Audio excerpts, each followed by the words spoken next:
নমস্কার বন্ধুরা, আমি রাজ রেলওয়ে চ্যালেঞ্জের ইউটিউব চ্যানেলে তোমাদের আরও একবার স্বাগত। আজ শুভ নববর্ষ, তাই প্রত্যেককে জানাই শুভ নববর্ষের আন্তরিক প্রীতি, শুভেচ্ছা আর আন্তরিক অভিনন্দন।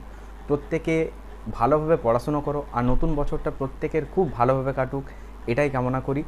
আর আপকামিং যে এক্সামগুলো আসতে চলেছে তার ওপর ভালোভাবে প্রিপারেশনটা কন্টিনিউয়াসলি করে যাও, যাতে করে তোমার জীবনের সফলতা খুব শীঘ্রই তুমি দেখতে পাও। তো আজকে তোমাদের জন্য থাকছে একটা গুড নিউজ, তাই ভিডিওটা কোনো রকম স্কিপ না করে পুরো ভিডিওটা শেষ পর্যন্ত দেখার অনুরোধ রইল।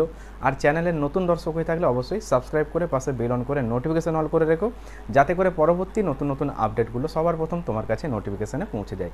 আর টেলিগ্রামে জয়েন করে নিও, কারণ সেখানে লুসেন্টের পিডিএফ জিকেগুলোকে প্রোভাইড করি। এছাড়া ক্লাস ওরিয়েন্টেড সমস্ত কিছু ইনফরমেশান তুমি টেলিগ্রামে সবার প্রথম জানতে পারছো। তো আজকের ভিডিওর যেটা মূল আলোচ্য বিষয়, সরাসরি মুভ করব সেই জায়গাতে। দেখো, এসএসসির যেটা একটা রিক্রুটমেন্ট, সেই রিক্রুটমেন্টে অনেক স্টুডেন্ট কী হয়, কেউ ধরো এমটিএস, কেউ সিএইচএসএল, বা যারা গ্র্যাজুয়েশন লেভেলে রয়েছে তারা তো সিজিএল, এই সমস্ত পরীক্ষাগুলোর প্রিপারেশন নেয়। কিন্তু যারা স্টেট ওরিয়েন্টেড এক্সাম দেয় তারা একটা জায়গার মধ্যে আটকে গিয়েছে, সেটা হচ্ছে ডাব্লিউবিপি আর কেপি। যদি বলো কেন, কারণ আমাদের স্টেট ওরিয়েন্টেড এক্সামের মধ্যে ডাব্লিউপি কেপি যেরকম পরীক্ষাগুলো ঠিকঠাক হচ্ছে বা রিক্রুটমেন্টটাও ঠিকঠাক দিচ্ছে, আদার্স এক্সাম সেরকমভাবে কোনো রকম কিছু আভাস পাওয়া যাচ্ছে না। পিএসসি এক্সাম যেটা ক্লার্কশিপ বা মিসলেনিয়াস, সেগুলোও দেখো কোনো না কোথাও গিয়ে আটকে যাচ্ছে। তাই এখন maximum number of student WP কেপির জন্যই বেশি প্রিপারেশন নিচ্ছে। তাই প্রত্যেক স্টুডেন্টের জন্য আজকের এই ইনফরমেশানটা খুবই গুরুত্বপূর্ণ হতে চলেছে। তাই তোমরা এই ভিডিওটা অবশ্যই ফ্রেন্ড সার্কেলে শেয়ার করো, আর অবশ্যই ভিডিওতে একটা করে লাইক করে অবশ্যই মোটিভেট করবে, কারণ তোমাদের লাইক অনেক অনেক মোটিভেট করে আগামী ভিডিওগুলো করার জন্য। তো তোমাদেরকে আজকে যেটা আমি ইনফরমেশানটা দিতে চলেছি সেটা কি, মন দিয়ে এবার শোনো। তুমি যদি একজন ডাব্লিউবিপি বা কলকাতা পুলিশ, বা হতে পারে তুমি 10th ওরিয়েন্টেড কোনো একটা এক্সামের ক্র্যাক করার জন্য হিউজ মেহনত করছো, কিন্তু কোথাও না কোথাও তুমি ডিপ্রেশনে চলে যাচ্ছ, সেটা কি, যে তুমি যদি ডাব্লিউপি বা কেপির অ্যাসপিরিয়েন্স হয়ে থাকো, তাহলে তোমার মনের মধ্যে এই মুহূর্তে যেটা চলছে সেটা কি, যে প্রিপারেশন তো করছি, এতটা টেস্ট দিচ্ছি, কিন্তু এক্সামটা কখন কন্ডাক্ট হবে এই নিয়ে একটা চিন্তিত রয়েছে। অনেক স্টুডেন্ট আছে যারা সেন্ট্রাল এক্সামগুলোকে টার্গেট করছে।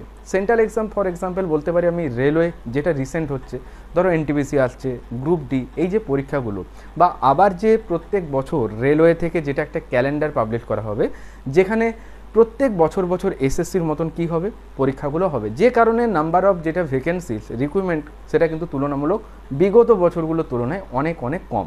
যেরকম আরপিএফে দেখো রিক্রুটমেন্ট কিন্তু আর বাড়লো না, এনটিপিসি বলো, গ্রুপ ডি, এগুলো রিক্রুটমেন্ট আরও হিউজ থাকে, তাই না? কারণ নাম্বার অফ স্টুডেন্ট এখানে প্রচুর পার্টিসিপেট করে। কিন্তু তাতে এত কম রিক্রুটমেন্ট কেন? কারণ প্রত্যেক বছর এবার থেকে দেখতে পাবে same loco pilot, technician, junior engineer, তার পাশাপাশি NTPC, group D, RPF, SI, constable, সমস্ত কিছু এদের সিরিজটা এইভাবেই ফ্লো হতে থাকবে।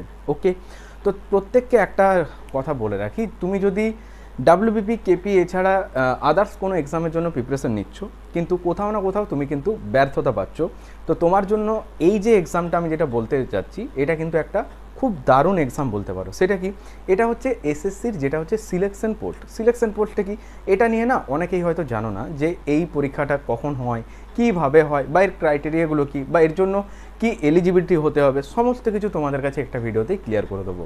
দেখো, সিলেকশন পোস্টের যেটা এই যে পরীক্ষাটা হবে, এটা এসএসসি একটা বছরে যে এক্সামগুলো কন্ডাক্ট করায়, ধরো এমটিএস হয়, তারপর তোমার সিজিএল হয়, সিএইচএসএল হয়, এই যে পরীক্ষাগুলো হয়, তারপর সিপিও, গ্রুপ সি, সমস্ত কিছু যে এক্সামগুলো হচ্ছে, এখানে এক্সামগুলো হওয়ার পরেও যে রিক্রুটমেন্টগুলো ফাঁকা থাকে তার উপর বেস করে একটা এক্সাম কন্ডাক্ট করে, যেটা হচ্ছে সিলেকশন পোস্ট। এইবার যে পরীক্ষাটা হবে সেটা হচ্ছে ফেজ 13। তাহলে এর আগে যেটা হয়েছিল সেটা ফেজ 12। সো এটা কিন্তু প্রত্যেক বছর হয়, এরপর যখন আবার হয় সেটা দেখবে হয়তো ফেজ 14 হবে। ঠিক আছে, তো এর জন্য তোমাকে প্রথম যেটা যোগ্যতা থাকতে হবে সেটা কি, তুমি যদি ক্লাস 10th পাস করে থাকো তাহলে কি তুমি এর জন্য এলিজেবল, বা তুমি যদি ক্লাস 12 পাস, অর্থাৎ তোমার যদি এইচএস পাস থাকে, তুমি কি এর জন্য এলিজেবল, বা তুমি যদি গ্র্যাজুয়েট হয়ে থাকো তাহলে কি তুমি এর জন্য এলিজেবল। তো তোমাদেরকে প্রথমেই বলে রাখি, তুমি যদি 10th পাস করে থাকো তাহলে তুমি এটার জন্য এলিজেবল হতে পারছো।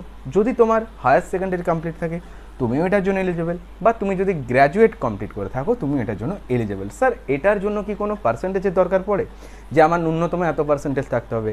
এইচএস অ্যাপ্লাই করতে গেলে কি সায়েন্স নিয়ে পড়তে হবে, বা গ্র্যাজুয়েটের ক্ষেত্রে কি আলাদা ক্রাইটেরিয়া রয়েছে, বা কম্পিউটারে কোনো ডিগ্রি লাগবে কিনা, সমস্ত কিছু স্টেপ বাই স্টেপ তোমাদের সাথে ক্লিয়ার করব এই ভিডিওতে, তাই ভিডিওটা কোনো স্কিপ করো না, শেষ পর্যন্ত জাস্ট দেখো, সমস্ত কিছু ডাউট ক্লিয়ার হবে।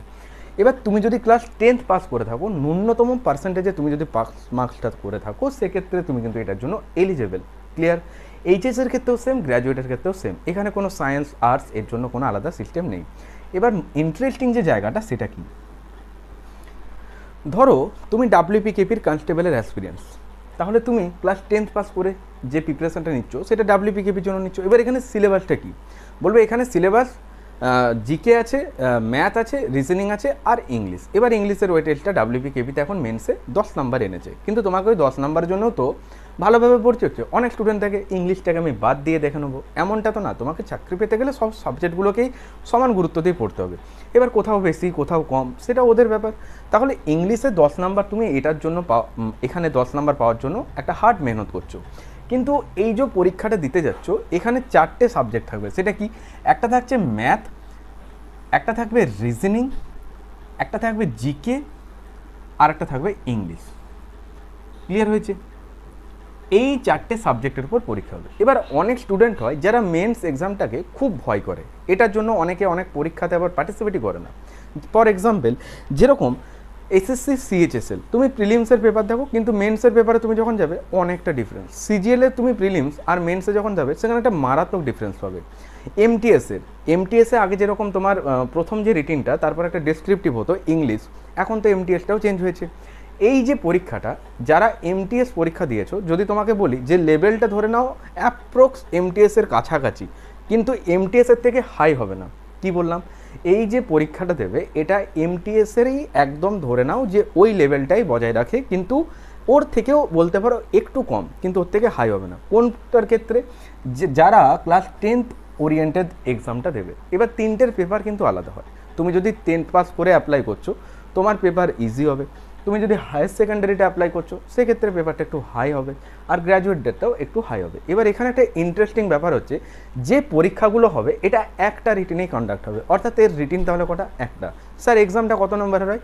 এক্সামটা হচ্ছে ম্যাথে থাকে 25 নাম্বার, রিজনিংয়ে থাকে 25 নাম্বার, জিকে জিএসে থাকবে 25 নাম্বার, আর ইংলিশে থাকবে 25 নাম্বার। অর্থাৎ তোমার প্রত্যেকটা সাবজেক্টকেই ওরা ইকুয়ালি ডিভাইড করেছে 25 মার্কসে। তাহলে টোটাল পরীক্ষাটা কত নম্বরের বলবে, টোটাল এক্সামটা হচ্ছে তোমার যেটা সেটা হচ্ছে 100টা কোশ্চেন্স, অর্থাৎ কোশ্চেন্স কটা, 100টা। কিন্তু এখানে একটা ইন্টারেস্টিং ব্যাপার আছে, সেটা কি, পার কোশ্চেন ওরা 2 মার্কস করে দিয়েছে, অর্থাৎ এক একটা প্রশ্নের মান এখানে তাহলে কত, 2 নাম্বার। তাহলে টোটালটা কত পরীক্ষাটা বলবে 200 নাম্বারের। কীরকম কাট অফ যায়, কীরকম একটা রেঞ্জে তোমাকে থাকতে হবে তাহলে তুমি এই এক্সামটার জন্য সেফ থাকছো, বা কীরকম একটা স্কোর থাকলে তুমি মোটামুটি পেরিয়ে যেতে পারো, কোন জোন থেকে কীরকম একটা কাট অফ আসে, কারণ এই জিনিসগুলো জানাটা তোমার দরকার, তাহলে তুমি আরও ইন্টারেস্টিং হবে। তাহলে টোটাল যে পরীক্ষাটা দেখলাম সেটা হচ্ছে তোমার 200 নাম্বারের। ক্লিয়ার হয়েছে? তুমি যখন রিটিনটা দিচ্ছ, এই রিটিনটা দেওয়ার পর তোমাকে 200-র ওপরেই কাট আপ দেওয়া হবে। এবার তুমি যদি সেই কাট আপ ক্লিয়ার করে দাও ডাইরেক্ট কিন্তু সিলেকশন। এবার তোমাকে একটা কথা বলে রাখি, স্টেট আর সেন্ট্রালের মধ্যে একটা মারাত্মক ডিফারেন্স হচ্ছে। কোথায় জানো, এই যে স্টেটের এক্সামে যে প্রবলেমগুলো ক্রিয়েট করতে হচ্ছে, সেন্ট্রালে কিন্তু এত কিছু করতে হবে না। তুমি যদি কষ্ট করে মেহনত করছো তুমি কিন্তু দাম পাবে এই জায়গাতে এসে, একদম কনফার্ম মিলিয়ে নিও। তাহলে তুমি যখনই সেন্ট্রালের এসএসসি এক্সামটাকে টার্গেট করছো, অনেকে এসএসসির নামটা শুনেই স্কিপ করে দেয়, এই এসএসসি এ তো প্রচুর হাই। কারণ আমাদের ওয়েস্ট বেঙ্গল থেকে যদি বলি এসএসসির অ্যাসপিরেন্টস নাম্বার অফ স্টুডেন্ট যদি বলি পার্সেন্টেজে অনেক কম। এখানে পার্সেন্টেজে বলতে পারো 5 to 7% স্টুডেন্ট এমন হয় যারা এসএসসি এক্সামগুলোকে টার্গেট করে, আর 1% যদি আমি বলি এমন স্টুডেন্ট যারা কিন্তু এসএসসিতে ইনক্লুড নেই ওয়েস্ট বেঙ্গল থেকে। কারণ ম্যাক্সিমাম নাম্বার অফ স্টুডেন্ট এই ডাব্লিউবিপি কেপি নিয়েই বসে আছে। কেন জানো, কারণ এই পরীক্ষাটাকেই ওরা টার্গেট করেছে। আজকে এজটা বাড়ানো হয়েছে 30 বছর, তাই অনেকে পার্টিসিপেট করতে পারছে, না হলে হয়তো তখন তারা এবার অন্য চিন্তাভাবনা করতো যে আদার্স এক্সাম কী করে ক্র্যাক করতে হবে। কিন্তু এই এক্সামগুলো এমন একটা এক্সাম, তোমার যে প্রিপারেশনটা ডাব্লিউপি কেপিতে রয়েছে তার সাথে এখানে কি অ্যাড করতে হবে, বা তোমাকে আর কি নতুন চ্যাপ্টারগুলো ইনক্লুড করতে হবে যাতে করে তুমি এটা ক্লিয়ার করতে পারো এক চান্সেই। সমস্ত কিছু বলবো, জাস্ট দেখো। এবার তুমি যে 200 নম্বরের পেপারটা দেবে, এটা তো সিবিটি মোড এক্সাম হবে, সিবিটি মোড এক্সাম হবে, অর্থাৎ কম্পিউটার বেসড টেস্ট। ক্লিয়ার? এখানে নেগেটিভটা মোস্ট ইম্পর্টেন্ট। রেল এক্সামে তোমরা জানো যে 1/3 করে নেগেটিভ, দ্যাট মিনস 33.33, বাট এখানে হচ্ছে 0.5, অর্থাৎ তোমার দুটো প্রশ্ন ভুল গেলে 1 নাম্বার কেটে নেওয়া হবে। এবার রেল বলো এসএসসি বলো এই সেন্ট্রাল এক্সামগুলো কী হয়, বিভিন্ন শিফটে পরীক্ষাগুলো হয়, যে কারণে এখানে নর্মালাইজেশনটা মোস্ট ইম্পর্ট্যান্ট। তুমি ধরো সাপোজ একটা এক্সাম দিয়েছে, আউট অফ 100 ধরো পেয়েছো 70, আর কোনো একটা স্টুডেন্ট এক্সাম দিয়েছে ও পেয়েছে 68, তাহলে এ যে ওর থেকে 2 নাম্বারে এগিয়ে আছে, এই নাম্বারটা একে টপকে দিতে পারে নর্মালাইজেশনে। সাপোজ এ যদি 5 নাম্বার পায় নর্মালাইজেশনে, তাহলে এর নাম্বারটা হবে 73, আর এ যদি 2টো নাম্বার পায় নর্মালাইজেশনে, এ পাবে 72, তখন কিন্তু এ এগিয়ে গেল, এ হেরে গেল। কিন্তু এই জায়গাতে নর্মালাইজেশনটা মোস্ট ইম্পর্টেন্ট, যেরকম তোমরা ফাইনাল মিনিটে দেখতে পাও স্টেট ওরিয়েন্টেড এক্সামে। তাহলে এখানে নর্মালাইজেশনের পর কাট আপটা আসে, তাহলে তোমার স্কোর একটা ভালো রাখতে হবে। এবার এর জন্য কোন জায়গাগুলো পড়তে হবে, কীভাবে তোমাকে প্রিপারেশনটা নিতে হবে, এক্সামের আগে তুমি কতদিন টাইম পাবে, তার জন্য তোমাকে একটা আলাদা ভিডিও করব, যে ভিডিওটাতে প্রপার ফেজ 13 যে এক্সামটা তুমি আগামী দিনে দিতে যাবে, তার জন্য তোমার কি সিলেবাসটা দরকার, কী লেভেলে তোমার প্রিপারেশনটা কমপ্লিট করতে হবে, বা তুমি যে প্রিপারেশনটা এখন করছো তার সাথে কোন জায়গাগুলোকে ইনক্লুড করতে হবে, ওরা বেশি কোন জায়গাগুলো টার্গেট করে, বিগত বছরে কীরকম কাট অফ গিয়েছে, সমস্ত কিছু তোমাদের সাথে রেলওয়ে চ্যালেঞ্জের ইউটিউবে প্রোভাইড করবো। তাই অবশ্যই সাবস্ক্রাইব করে নিও আর বেল অন করে নোটিফিকেশানটা অল রেখো, যাতে করে পরবর্তী আপডেটগুলো খুব সহজে তোমার ফোনে পৌঁছে যায়। এবার তুমি যে 200 নাম্বারের রিটিনটা দিচ্ছ, এখানে এই যে 0.5 নেগেটিভ, তাহলে তোমার একুরেসিটা মোস্ট ইম্পর্টেন্ট। তাহলে এখানে ম্যাথের লেভেলটা কেমন হয়, সবার প্রথম তোমাদের মধ্যে এই কোশ্চেনটা ক্রিয়েট হবে। কারণ তুমি যদি একবার জানতে পারো যে এক্সামটা তুমি দিতে যাচ্ছ তার যে কোশ্চেন পেপারটা হবে সেটার ওয়েটেজ কেমন থাকে, তার লেভেল কেমন হয়, তাতে করে তুমি অনেকটা ক্লিয়ার হয়ে যাবে। দেখো তুমি যদি ক্লাস 10th ওরিয়েন্টেড এক্সামটা দাও, সেখানে ক্লাস 10-এর যেটা সিলেবাস, সেই 10-এর সিলেবাস থেকে কিন্তু তোমার এখানে কোশ্চেনগুলো থাকবে। তুমি যদি এইচএস লেভেলে দাও সেটা একটু হাই হবে, আর যদি গ্র্যাজুয়েট দাও সেটা একটু হাই হবে। তাহলে তোমাকে যদি 10th পাস করা থাকে ন্যূনতম, তাহলে এখানে সবাই এলিজিবল হতে পারছো। এবার ভালো করে একটা জিনিস দেখো তো, অনেক স্টুডেন্ট হয় যারা হাই লেভেলের যেগুলো এক্সাম হয় এসএসসি, সেগুলোর কিন্তু প্রিপারেশন নেই। কোথাও যখন তারা ওখানে ব্যর্থতা পায়, তারা কিন্তু এখানে সিলেকশন নিয়ে বেরিয়ে যাচ্ছে, বুঝতে পারলে? যেমন ধরো অনেক অ্যাসপিরেন্টস হয় যারা আরপিএফ এসআইটাকে টার্গেট করেছিল, কিন্তু কোথাও না কোথাও তারা আরপিএফ এসআই হয়তো ক্লিয়ার করতে পারেনি, তারা কিন্তু কনস্টেবলে যে বসতে পারেনি এমনটা না, তারা কনস্টেবলেও বসেছে, তখন দেখা গেলো তারা কনস্টেবল ক্লিয়ার করলো। যেরকম অনেকে এসআইয়ের প্রিপারেশন নেয়, তখন সে কী করলো, এসআই যদি না পায় সে কি কনস্টেবলের মানে এক্সাম দেবে না, নাকি কনস্টেবলে পেলে সে ছেড়ে দেবে, সেই হচ্ছে ব্যাপারটা, বুঝতে পারলে? তো এবার ধরো এখানে যে ম্যাথটা 25টা কোশ্চেন্স থাকবে, 25টা কোশ্চেন্স কেমন হতে পারে।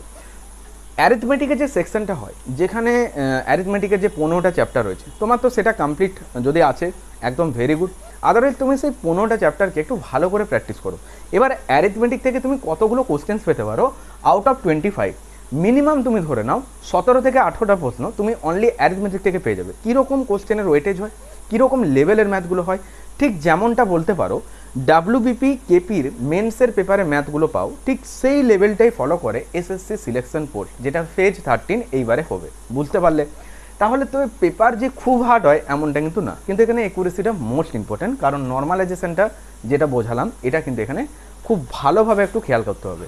এবার ধরো 25টার মধ্যে 17-18টা তুমি পাচ্ছ কি, যেটা হচ্ছে তোমার অ্যারিথমেটিকের ওপর কোশ্চেন, তাহলে বাকি যে 7-8টা কোশ্চেন সেটা কোথা থেকে দেয়, পরিমিতি, অর্থাৎ যেটা হচ্ছে মেনসুরেশনের 3D, এই 3D থেকে মিনিমাম ধরে নাও 3 থেকে 4 বা 5টা প্রশ্ন পর্যন্ত কিন্তু তুমি মেনসুরেশনের 3D থেকে পেয়ে যাবে।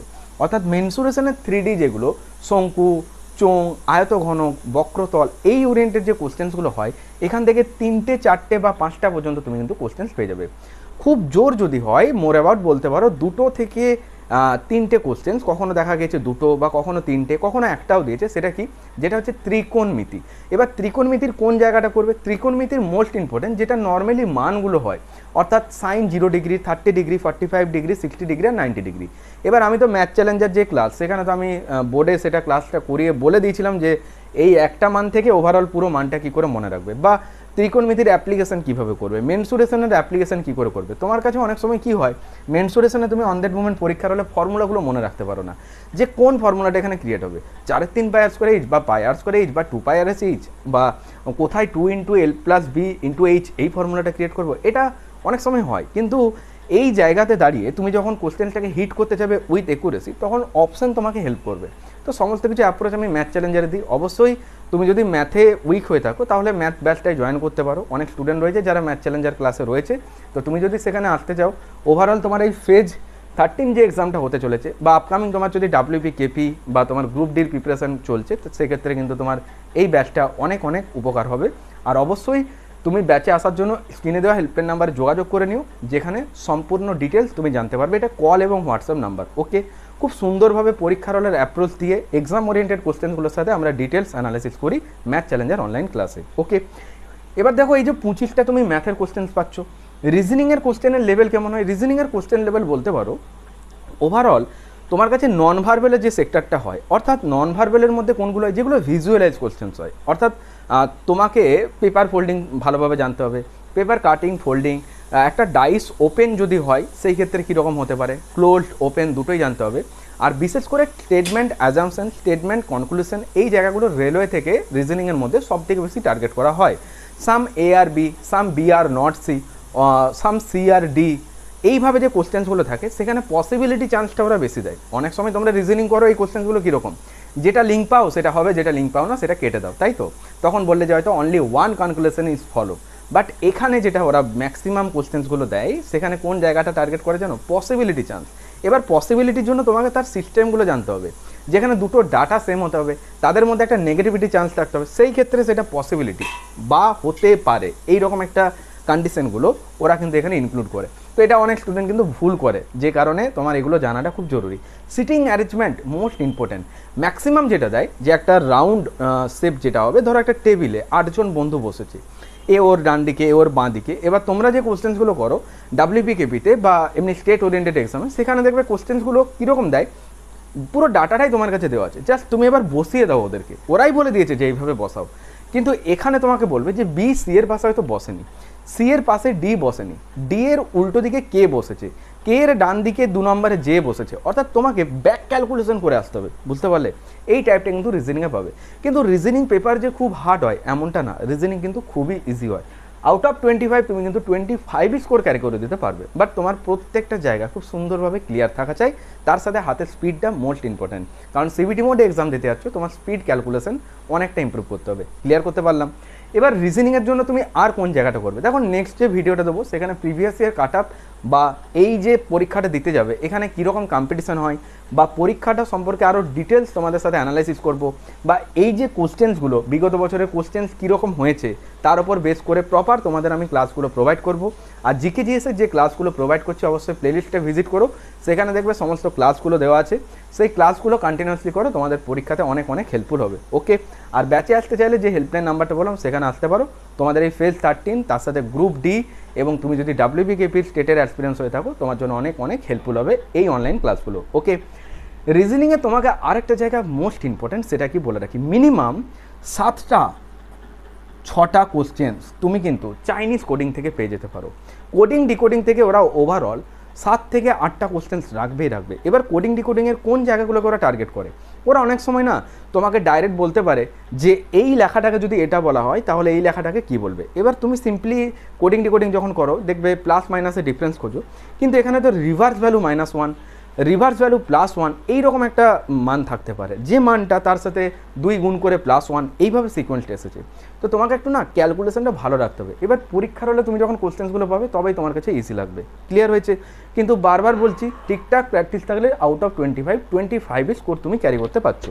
রিজনিংয়ের চাইনিজ কোডিং যেগুলো হয় VVI, কারণ এরা চাইনিজ কোডিংটা এমনই দেয় তুমি এলিমিনেট করতে পারবে না। অনেক সময় চাইনিজ কোডিং উইদাউট পেন কিন্তু আনসার হিট করা যায়, কিন্তু এক্ষেত্রে চাইনিজ কোডিং যেগুলো দেওয়া থাকে সেক্ষেত্রে কিন্তু তোমাকে প্রপারলি সেটা রাফ সিটের মধ্যে কমপ্লিট করতে হবে। ঠিক আছে, রাফ সিটে তুমি যখন কমপ্লিট করবে সেগুলোতে প্রচুর টাইম যায়।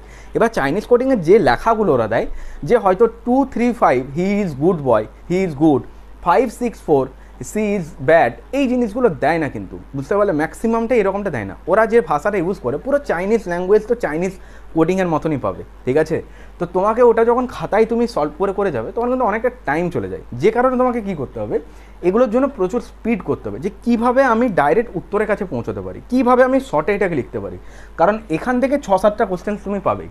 ঠিক আছে, আর triangle counting, how many triangles in this figure, ঠিক আছে, হিডেন পিকচার, এই জিনিসগুলো রিজনিংয়ের VVI। জিকে জিএসের মধ্যে ওরা কোন জায়গাটাকে টার্গেট করে, জিকে জিএসটার জন্য আমি দুটো ব্লক করব। কেন? কারণ জিকে জিএসের মধ্যে অনেকেই হয়তো ভাবছো যে SSC জিকে, রেলওয়ে জিকে, এদের তো জিকে সেই লেভেলে, তাই না? একদমটাই ঠিক, যে জিকে জিএসটা হচ্ছে সেই লেভেলে। এবার কম্পিটিশনটা অ্যাকচুয়ালি হয় কোথায়? দেখো যারা চাকরি পাবে তারা কিন্তু এই দুটো জায়গাতে না, এই দুটো জায়গাতে 100% দিয়ে দেবে। যারা এখানে সিলেকশনটা নেবে তারা এখানে 100% কিন্তু নাম্বারটা নিয়ে নেবে ম্যাথ রিজনিংয়ে। তাহলে এখানে যখন সে নাম্বারটা নিচ্ছে মানে এখানে 25 আর 25 মানে কত 50 পার কোশ্চেন 2, তাহলে 50 × 2 দ্যাট মিনস ওরা 100 নাম্বার কিন্তু এই জায়গাতে টেনে নেবে যারা সিলেকশন পোস্টে সিলেকশন নিয়ে নেবে, বুঝতে পারলে। এবার কিছু স্টুডেন্ট থাকবে যারা হয়তো 90+ করবে। এবার 90+ তো তোমাকেও টার্গেট রাখতে হবে যে মিনিমাম আমার এই দুটো সেক্টর থেকে ম্যাথ রিজনিং যেটা একদম হাতের মুঠোয় আছে সেটা আমাকে 90+ রাখতে হবে। এবার এই জায়গাটায় তুমি যদি পৌঁছতে না পারছো বা ভয় পাচ্ছ, তো ভয় কাটিয়ে তুমি ডাইরেক্ট আমার ব্যাচে চলে আসতে পারো, ম্যাথ চ্যালেঞ্জার অনলাইন ব্যাচ, যেখানে প্রপার হতে তুমি ম্যাথের দুর্বলতা কাটিয়ে পারদর্শী উঠবে, পরীক্ষার হলে অঙ্ক নিয়ে ছিনিমিনি খেলবে, আর যেভাবে ক্যালকুলেশন শিখবে, যেভাবে অঙ্কগুলোর উপর তুমি ঝাঁপিয়ে পড়বে পরীক্ষার হলে, তার নমুনা পাবে ম্যাথ চ্যালেঞ্জার অনলাইন ব্যাচে। একদম পুরো কোশ্চেন পেপারে ফায়ারের মতন পড়বে, এই কনফিডেন্সটা তোমার মধ্যে আসবে। কারণ অনেক স্টুডেন্ট আছে যারা আগে ঠিকঠাক পারতো না ম্যাথ করতে, আজকে কিন্তু তারা আউট অফ 25 16-17 কাছে পৌঁছে গেছে। তো তোমাকেও আমি সেই জায়গাতে নিয়ে আসবো, আর ঠিকঠাক প্র্যাকটিস করো, দেখবে প্রপার ওয়েতে তুমি বুঝতে পারবে যে তুমি ম্যাথে কত স্ট্রং হলে, বুঝতে পারলে।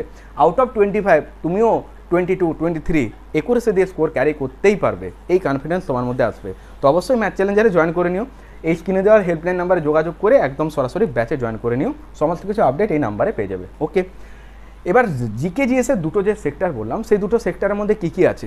জিকের মধ্যে সবথেকে মোস্ট ইম্পর্ট্যান্ট যেটা হচ্ছে স্ট্যাটিক জিকে। ইয়েস, এই যে স্ট্যাটিক জিকের পার্টটা অনেক পরীক্ষাতেই তুমি দেখবে যে নাম্বার অফ কোশ্চেন 3টে থেকে 4টে থাকে, বা হয়তো 2 থেকে 3টে থাকে, অনেক পেপারে তুমি দেখবে যে হয়তো একটাই দিয়েছে, তাই তো। কিন্তু এখানে জিকে জিএসের মধ্যে স্ট্যাটিক জিকের যে পার্টটা থাকে সেটা কিন্তু মোস্ট ইম্পর্ট্যান্ট। স্ট্যাটিক জিকের মধ্যে মেনলি রয়েছে দুটো সেক্টর, একটা কি জেনারেল নলেজ, আরেকটা রয়েছে কি আর্ট অ্যান্ড কালচার। এরা আর্ট অ্যান্ড কালচার আর জেনারেল নলেজ দুটো থেকে মিক্সড আকারে কোশ্চেন থাকে, মিনিমাম 5 থেকে 6টা। তাহলে আউট অফ 25 তোমার কাছে 5 থেকে 6 নাম্বার কিন্তু স্ট্যাটিক জিকের থেকে পাওয়া যাচ্ছে। ক্লিয়ার হয়েছে? বিভিন্ন যে রাজ্যের যেগুলো ফোক ড্যান্স হয়, ক্লাসিক্যাল ডান্স, এই ওরিয়েন্টেড টার্মগুলো তোমাকে খুব ভালোভাবে জানতে হবে। কোন খেলার সাথে কোন ওয়ার্ডটা যুক্ত এগুলো কিন্তু পরীক্ষায় দেয়, কোন ট্রফিটা কোন খেলায় যুক্ত এগুলো জানতে হবে। তার পাশাপাশি যে প্লেয়ারটা কোন খেলার সাথে যুক্ত, যেরকম মিথালি রাজ ক্রিকেট খেলতেন, ঠিক আছে, এই রকম টার্মগুলো তোমাকে কিন্তু জানতে হবে। বিভিন্ন নিকনেম এখান থেকে কোশ্চেন রাখা হয়। তাহলে বাকি যে সেক্টরটা সেটা কোথার থেকে থাকে? ইয়েস, হিস্ট্রি, জিওগ্রাফি আর পলিটি, অর্থাৎ ইতিহাস, ভূগোল আর কনস্টিটিউশনের যেটা সংবিধানের মধ্যে মোস্ট ইম্পর্ট্যান্ট হচ্ছে আর্টিকেল এবং যেটা হচ্ছে কনস্টিটিউশন অ্যাসেম্বলি, যেটা হচ্ছে গণপরিষদ। এই দুটো জায়গা যদি ঠিকঠাক কভার আপ করে নাও, অবশ্যই কিন্তু তুমি এখানে একটা ভালো স্কোর ক্যারি করতে পারবে। এবার জিকে জিএসে যে কোশ্চেন্সগুলো তোমাকে হয়তো ডাইরেক্ট সিম্পলি না দিতে পারে, একটু ঘুরিয়ে দিতে পারে, কিন্তু কোশ্চেন্সটা পড়লেই বুঝতে পারবে যে এটা তোমার জানা কোশ্চেন্স। ওকে, তাহলে জিকেতে তুমি আউট অফ 25 একটা ভালো স্কোর কিন্তু করতে পারো যদি তুমি প্রপার ওয়েতে সিলেবাস ধরে ডেসক্রিপটিভ ওয়াইজ পড়ে তার ওরিয়েন্টেড টেস্ট দাও, তবেই কিন্তু এখানে একটা ভালো স্কোর করা যাবে। কারণ WBKBতে জিকে কিন্তু খুব যে হার্ডই হয় এমনটা না, তার নমুনা পাবে পিওয়াইকিউতে, এসএসসির পিওয়াইকিউ ওঠাও বুঝতে পারবে, রেলের পিওয়াইকিউ ওঠাও বুঝতে পারবে যে জিকে জিএসের ওয়েটেজ কতটা হাই। তার জন্য তোমাকে এখানে কি করতে হবে, একটু ডেপথে পড়তে হবে। এবার তুমি যদি নিজে কমপ্লিট না করতে পারো যে আমার হাতে মাত্র 3 মাস টাইম আছে, আমি কি করতে পারি, এই 90 দিনের মধ্যে আমি কি করে বুঝবো যে আমি এটার জন্য কি পড়তে পারি, তো তার জন্য তোমাকে আসতে হবে যোদ্ধা ব্যাচ। যোদ্ধা ব্যাচটা হচ্ছে আমার যেটা জিকে অনলাইন ব্যাচ, যেখানে আমি প্রপার ওয়েতে একটা কোশ্চেনের সাথে এক্সাম ওরিয়েন্টেড কোশ্চেন্সগুলোকে লিঙ্ক আপ করিয়ে প্রপার নোট করেছি। ক্লাসগুলো রেকর্ডেড আকারে রয়েছে, যার লাইভ মক টেস্ট নেওয়া এখনও বাকি রয়েছে। তো যারা যোদ্ধা ব্যাচে আসবে তারা জিকে জিএসটা প্রপার নোট পেয়ে যাবে এবং ক্লাস রেকর্ডেড রয়েছে। তো ক্লাসগুলো যদি একবার কপিতে নোট করো, তুমি বুঝতে পারবে যে তোমার জিকে জিএসটা ওভারঅল প্রায় 70% কমপ্লিট হয়ে যাবে। এবার তারপর যখন মক টেস্টগুলো নেবো, তোমার প্রপার হয়তো একটা রিভিশন হয়ে যাবে। ওকে, এবার জিকে জিএসের যে অনলাইন ব্যাচটা রেখেছি, এটার যে প্রাইস খুব হাই বা ম্যাথের প্রাইসটা খুব হাই এমনটা না, তো সমস্ত কিছু আপডেট তুমি নাম্বারে পেয়ে যাবে। জিকে যেটা অনলাইন ব্যাচটা রয়েছে, এখানে আরপিএফের যারা পরীক্ষার্থী যারা আমার ব্যাচে আছে, তারা কিন্তু এখানে আউট অফ 50, তোমরা জানো যে SIR কনস্টেবলে কী লেভেলের জিকে দিয়েছিল, কম্পিটিশনটা মেন হয়ে গেছে জিকে জিএসে, তাই তো। এবার জিকে জিএসে তারা কিন্তু কেউ 27, কেউ 28, কেউ 25, কেউ 22 এরকম স্কোর ক্যারি করেছে আউট অফ 50। তো জিকে জিএস আরপিএফে যে লেভেলে দিয়েছিল, মেনলি আমি ওটা WBKBকে টার্গেট করে ব্যাচটা কমপ্লিট করেছি, কিন্তু জিকে জিএস আরপিএফে তারা কিন্তু এখান থেকে অনেক কোশ্চেন্স কমন পেয়েছে। এবং জিকে জিএসের জন্য এমন না যে এসএসসিতে এটা হেল্প হবে না, এটা WPর জন্য, এটা কেপিতে হেল্প হবে না, এটা ফুড এসে হেল্প হবে না, এগুলো কিন্তু সমস্ত পরীক্ষার জন্য উপকারী। আর তার সাথে ইনক্লুড আছে সিলেক্টিভ 2024-এর কারেন্ট অ্যাফেয়ার্স। আর আমি তার সাথে এবার ইনক্লুড বা যখন আমি মক টেস্টগুলো করবো, সেখানে সিলেক্টিভ 2025-এরও কারেন্ট অ্যাফেয়ার্স পাবে। তাছাড়া চ্যানেলে তো সাবস্ক্রাইব করে যদি রেখে দাও বেল অন করে, অবশ্যই ক্লাসগুলো নোটিফিকেশান খুব সহজে পৌঁছে যাবে, যেটা তোমার এই সমস্ত পরীক্ষা বা upcoming railway exam, WP, KP সমস্ত পরীক্ষাতেই সমান উপকারিতা পাবে। ওকে, এবার জিকে জিএসে তুমি যদি প্রপার কমপ্লিট করতে চাও তো অবশ্যই যোদ্ধা ব্যাচে জয়েন করে নিও, লেট করো না। যে ক্লাসগুলো রয়েছে সেগুলো প্রপার হতে নোট করো, আর তুমি ক্লাসটা নোট করতে করতেই দেখবে তোমার পুরো মুখস্থ হয়ে যাবে। কারণ তুমি প্রপার হতে একটা লিঙ্ক আপ পাবে, একটা কোশ্চেন থেকে অ্যানাদার কোশ্চেন্সগুলো কী করে লিঙ্ক করবে তার নমুনা পাবে যোদ্ধা ব্যাচে। তাই সরাসরি যোদ্ধা ব্যাচে জয়েন করে নিও, যাতে জিকে জিএসটা তোমার একটা কমপ্লিটলি রিভিশন হয়ে যায়। ওকে, এবার স্ট্যাটিক জিকে, আর এখানে যেটা থাকছে হিস্ট্রি, জিওগ্রাফি, পলিটি, এর ওয়েটেজটা হচ্ছে সবথেকে হাই। তারপর থাকবে সায়েন্স এবং এনভায়রনমেন্ট সায়েন্স, তার সাথে কিছু কম্পিউটারের কোশ্চেন্স, দু একটা কম্পিউটার থেকে কোশ্চেন্স রাখে। তো এই গেল জিকের পার্ট। ইংলিশটা কীরকম লেভেলের হয়? ইংলিশটা হচ্ছে সব থেকে এখানে ইজি। যদি বলো কেন, এসএসসির মধ্যে এমটিএস আর এই সিলেকশন পোস্টের ইংলিশ যেটা থাকে, এদের ইংলিশ যে খুব হাই হয় এমনটা না। বলতে পারো ডাব্লিউবিপি, কেপি যেরকম মেন্সে ইংলিশ লেভেলটা দেখেছো ঠিক ওই লেভেলটাই তুমি এখানেই পেয়ে যাবে। অর্থাৎ তোমার সিনো অ্যান্টো, ইডিয়াম ওয়ান ওয়ার্ড, তার পাশাপাশি স্পট দ্য এরর, তারপর মিসিং স্পিল্ড, তার পাশাপাশি তোমাকে জানতে হবে যেটা ভিভিআই, সেটা হচ্ছে প্যারা জাম্বেল, আর এসএসসির এক্সামের জন্য তোমাকে জানতে হবে ক্লোজ টেস্ট। এবার ক্লোজ টেস্ট কি, তোমাকে 5টা 6টা ড্যাশ দেওয়া থাকবে, সেই ড্যাশগুলো তোমাকে পড়ে পড়ে পূরণ করতে হবে। তার জন্য তোমার একটু ভোকেবসটা স্ট্রং করা দরকার। তো তুমি পার ডে সিনো, পার ডে অ্যান্টো এরকম 5টা 7টা 10টা করে করতে পারো। তার সাথে ইডিয়াম ওয়ান ওয়ার্ড, তোমার পার্টস অফ স্পিচ 10টা যদি কমপ্লিট থাকে সেখানে তুমি ভয়েস, ন্যারেশন খুব ইজি হিট করতে পারবে। অপশান তোমাকে হেল্প করে দেবে, আর তার পাশাপাশি ফিক্সড প্রিপোজিশন। তো একটা প্রপার স্ট্র্যাটেজি তোমাকে ফলো করতে হবে, যে স্ট্র্যাটেজিটা তোমার আগামী দিনে সাকসেসটা এনে দিতে পারবে।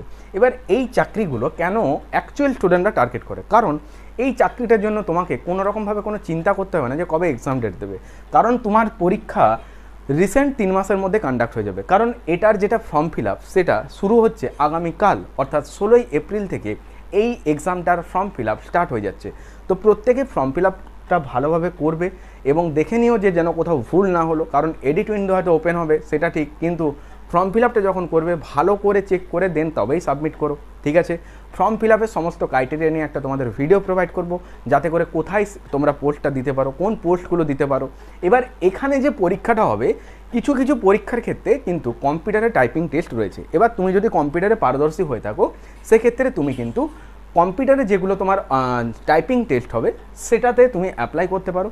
বা যেরকম এলডিসি, যেটা হচ্ছে তোমার লোয়ার ডিভিশন ক্লার্ক, এই সমস্ত পোস্টে যদি তোমার অ্যাপ্লাই করা থাকে সেক্ষেত্রে তোমাকে প্রিলির পর কিন্তু তোমাকে কম্পিউটারে টাইপিং টেস্টে ডাকা হবে। কিন্তু তুমি যদি ন্যূনতম যে সমস্ত পোস্টগুলো রয়েছে, ম্যাক্সিমাম নাম্বার অফ পোস্ট যেগুলো রয়েছে সেগুলোতে তুমি কিন্তু ডাইরেক্ট একটা রিটিন দিয়ে চাকরি পেয়ে যাচ্ছ। এবার তুমি যখনই রিটিনটা কোয়ালিফাই করছো তোমার তো আর কোনো স্টেপ নেই। এবার এই পরীক্ষাটা দিয়ে আসার পর জাস্ট 1 সপ্তাহ অর্থাৎ 7 থেকে 10 দিনের মধ্যে তুমি আনসার কি পেয়ে যাচ্ছ। আনসার কি যখনই রিলিজ হবে তুমি অটোমেটিক বুঝতে পেরে যাবে যে তুমি একটা সেফ জোনের মধ্যে রয়েছো এবং তোমার যে সিলেকশন সেটা আগামী দিনে খুব শীঘ্রই নিশ্চিত হতে চলেছে। বোঝা গেছে? তাই অবশ্যই তোমরা এই যে ভিডিওটা দেখলে এটা ফ্রেন্ড সার্কেলে একটু শেয়ার করো, যাতে করে তারাও সমানভাবে উপকৃত হয়। আর ভিডিওটা একটা করে লাইক করো, তোমাদের জন্য অনেক কষ্ট করে ভিডিও করি, ভিডিওগুলোকে একটু করে সাপোর্ট করো আর ফ্রেন্ড সার্কেলে শেয়ার করো, যাতে তারাও সমানভাবে উপকৃত হয়। আর চ্যানেলের নতুন দর্শক হলে অবশ্যই সাবস্ক্রাইব করে বেল অন করে পাশে থেকো। আর টেলিগ্রামে জয়েন করে নিও, যাতে করে সমস্ত কিছু আপডেট তুমি টেলিগ্রামে পেয়ে যাও। তাছাড়া লুসেন্ট জিকে পিডিএফ যেটা ডে বাই ডে ওখানে আপলোড করা হয়, তো সেই সমস্ত নোটসগুলো টেলিগ্রামে পেয়ে যাবে। তো প্রত্যেকে ভালো থেকো, মন দিয়ে পড়াশোনা করো। দেখা হচ্ছে নেক্সট ক্লাসে। টাটা।